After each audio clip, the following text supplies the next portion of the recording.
Welcome back to Football Daily, where today we're bringing you 10 players who were despised in their own country. 10. Wayne Rooney. Okay, so we're diving in deep here.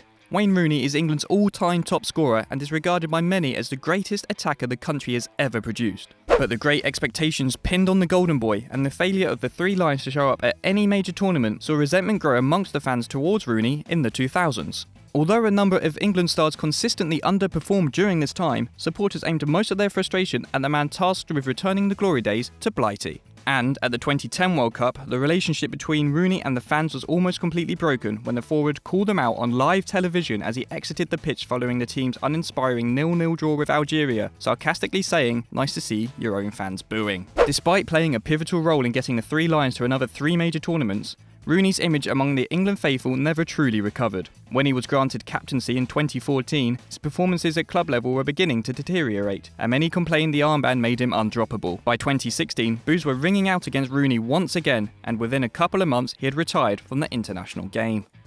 9.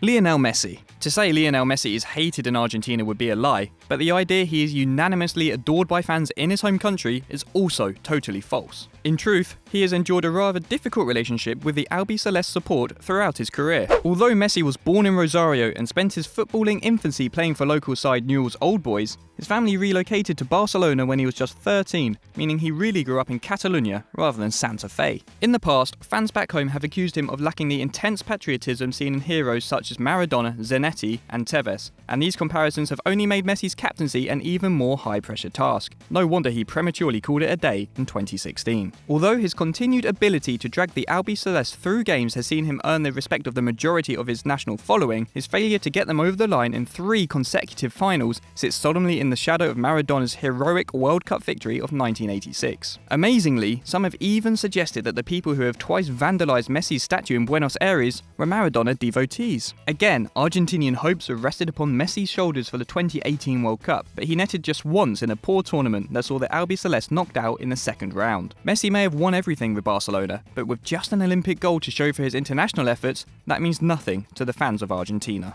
8. Gerard Pique. Maybe the least surprising entry on this list, Gerard Pique has built a reputation for goading fans throughout his career, and his ballsy approach to public speaking has landed him in trouble with supporters of the Spanish national team on more than one occasion. Following Barcelona's treble win of 2015, Pique thanked Kevin Roldan for his part in the team's victory, after the Colombian reggaeton singer was controversially pictured partying with the Real Madrid squad at Cristiano Ronaldo's birthday party, an incident which occurred just as Los Blancos were throwing away their lead at the top of La Liga towards the end of the season. As a result, he encountered a barrage of boos the next time he trained with La Furia Roja, whose travelling support tends to include a hardcore of Madrid devotees, and it subsequently became a custom at international matches. And in October 2017, the defenders' beef with the national fan base took a political turn. An outspoken supporter of Catalonia's right to vote for independence, Pique made a public statement following the controversial referendum in which many voters were arrested by police. Teary-eyed, he stated that if his support of the vote was a problem with the Spanish Football Federation, then he would happily quit the national side. Unsurprisingly, he was greeted with even more abuse come the next international break.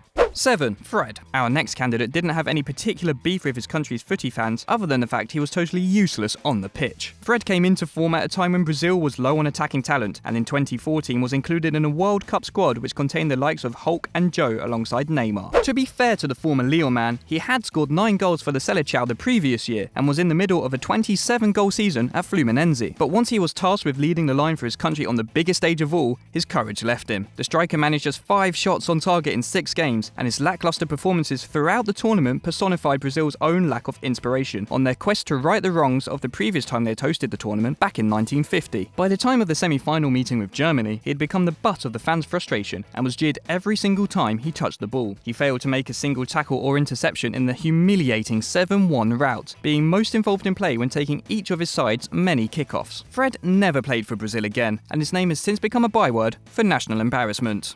6. Diego Costa. However, Fred wouldn't even have had the burden of spearheading Brazil's attack in 2014 had one man decided to actually play for his country. Just over a year before they hosted the World Cup, Diego Costa made his Seleção debut in a friendly against Italy, but just months later he requested to play for Spain instead, despite having spent the first 18 years of his life in his homeland. It was a huge blow for Brazil, and this move was unsurprisingly greeted with disgust in the world's proudest footballing nation. Pelé claimed Costa was setting a bad example to children all over the world with his actions, whilst one high-profile lawyer labelled him the most hated man in Brazil. However, it was Seleção coach Luis Felipe Scolari who summed it up the best, stating that Costa was turning his back on the dream of millions. Somewhat justly, the move backfired on Costa. He failed to score and lost both matches in which he appeared in Brazil, as the world champions crashed out in the groups. Fast forward to 2018 and the striker may still be hated, but the arrival of Gabriel Jesus on the scene has more than compensated for his loss.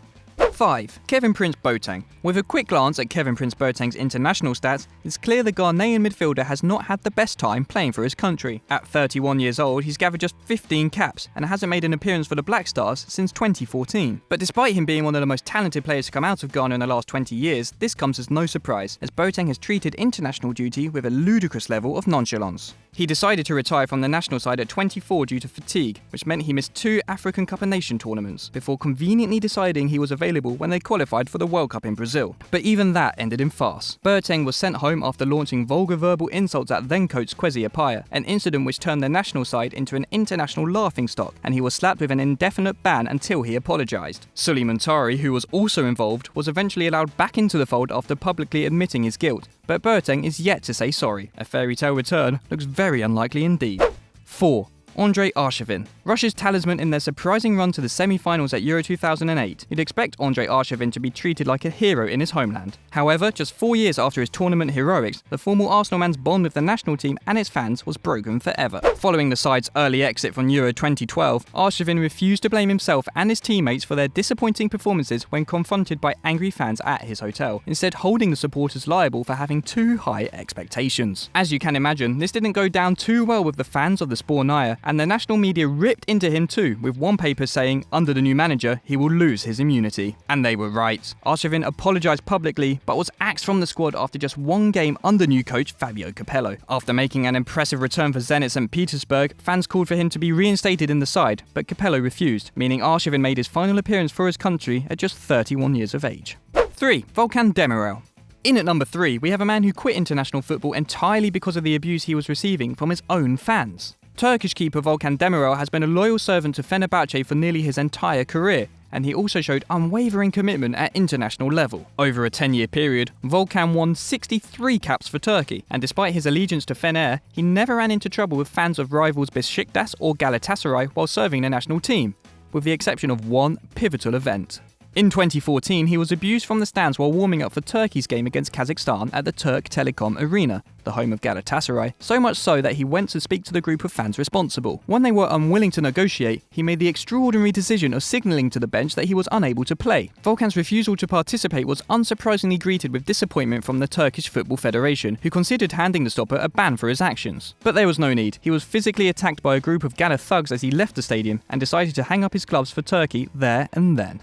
2. Nicolas Anelka. Considering this man is nicknamed Le Sulk, it was pretty inevitable he would wind up somewhere on this list. And for the fact he triggered one of the biggest squad mutinies in international football history, it was simply impossible to leave him out. France entered the 2010 World Cup with plenty of promise, but they were a shambles from the get-go. Despite having the likes of Franck Ribéry and Florent Malouda in their prime, Les Bleus failed to score in their first 2 matches, and after a demoralising defeat to Mexico, the dressing room turned toxic. An argument broke out between manager Raymond Domenech and Nicolas Anelka, with the then Chelsea striker telling the coach, "Go f*** yourself, you son of a Anelka was sent home for bad behaviour, and captain Patrice Evra led a revolt against the coaching staff at what was deemed to be a mistreatment. The squad went on strike, lost embarrassingly to South Africa, and for a time became a joke on the international stage. In the aftermath, Anelka was handed a ludicrous 18-game ban, making clear that he was not thought of highly within the French footballing hierarchy. At least the striker responded to the ban with a dash of humour, stating, "They have punished a void, as Nicolas Anelka never existed in this pitiful and colourful affair."